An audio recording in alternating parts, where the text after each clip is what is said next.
ભજન ભોજન ભક્તિ અને ભ્રમણનો સંગમ એટલે ગિરનારની લીલી પરિક્રમા। દર વર્ષે આ પરિક્રમા કાર્તક માસના સુદ 11થી શરૂ થાય છે અને કાર્તક પૂર્ણિમાના દિવસે પૂર્ણ થાય છે।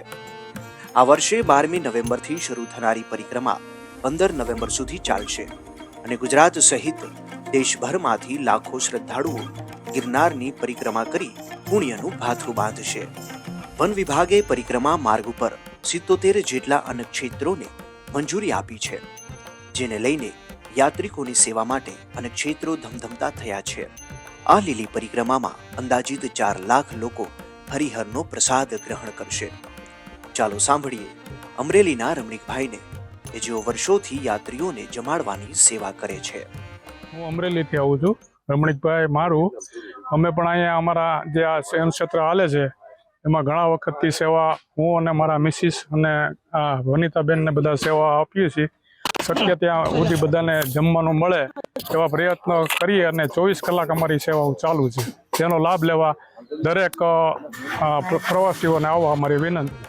36 કિલોમીટરની ગિરનારની લીલી પરિક્રમા કરતા યાત્રાળુઓને ઉતારા અને જમવા આપવાની વ્યવસ્થા કરનારા સેવાભાવી લોકો રોજના 25,000 જેટલા યાત્રિકોને પ્રસાદ અર્પણ કરતા હોય છે। મારું નામ મહેશભાઈ યાદવ છે અને અમે અહીંયા પરિક્રમામાં અન્નક્ષેત્ર ચલાવી છે ઝીણાબાવન મઢીની નીચે શિવ શંભુ અન્નક્ષેત્ર, અને રોજના 25,000 થી 30,000 માણસો અહીંયા જમવાનો લાભ લે છે અને દાળ ભાત શાક રોટલી ગુંદી ગાંઠિયા મોહનથાળ ફરસાણ વગેરે બધું અમે અહીંયા અન્નક્ષેત્રમાં જમાડવી છીએ। રોજનું 25,000 થી 30,000 માણસો જમે છે અને 12 તારીખથી 15 તારીખ સુધી ચાલુ થઈ ગયું, આજથી જ ચાલુ થઈ ગયું છે અન્નક્ષેત્ર। બધાએ લાભ લેજો અને પ્લાસ્ટિક મુક્ત રહેવા દેજો જંગલમાં।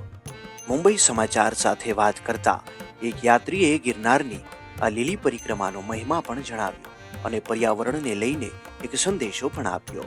આજે હું અરવિંદ જેઠવા, હું આવું છું સુરતથી। હાલ મારું શુભ સ્થળ છે મુકામ ગામ તરેડ, તાલુકો મહુવા। ગુરુદત્તના જે જગ્યા ઉપર બેસણા હોય કે જે ગઢ જૂનો ગિરનાર, ત્યાં 33 કોટી દેવ 64 જોગણી 52 વીર અને 9 નાથના બહેરણા છે, તેની પ્રકૃતિના ખોળામાં આવ્યા છીએ।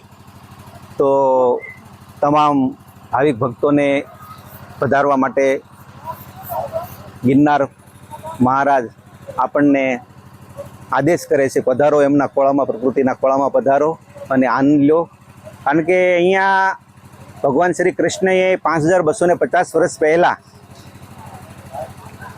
11ના દિવસે જ્યારે કૃષ્ણ અને ભગવાન માતાજીના લગ્ન થયા ત્યારે અહીંયા પહેલી પરિક્રમા કરેલી, ત્યારથી આજે પરંપરા ચાલુ છે ત્યારથી।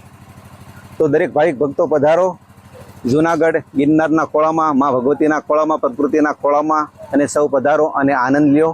અને ખાસ કરીને પ્લાસ્ટિકની વસ્તુ કોઈ પણ લાવશો નહીં, બોટલ થેલી જબલા કોઈ વસ્તુ લાવશો નહીં, કારણ કે પ્રકૃતિ આપણી માં છે, માને આપણે સાફ સુથરી રાખવી જોઈએ। કારણ કે અહીંયા પશુ પ્રાણી પંખીઓ દરેકનું જતન આપણે કરવું એ આપણી ફરજ છે પ્રભુજી।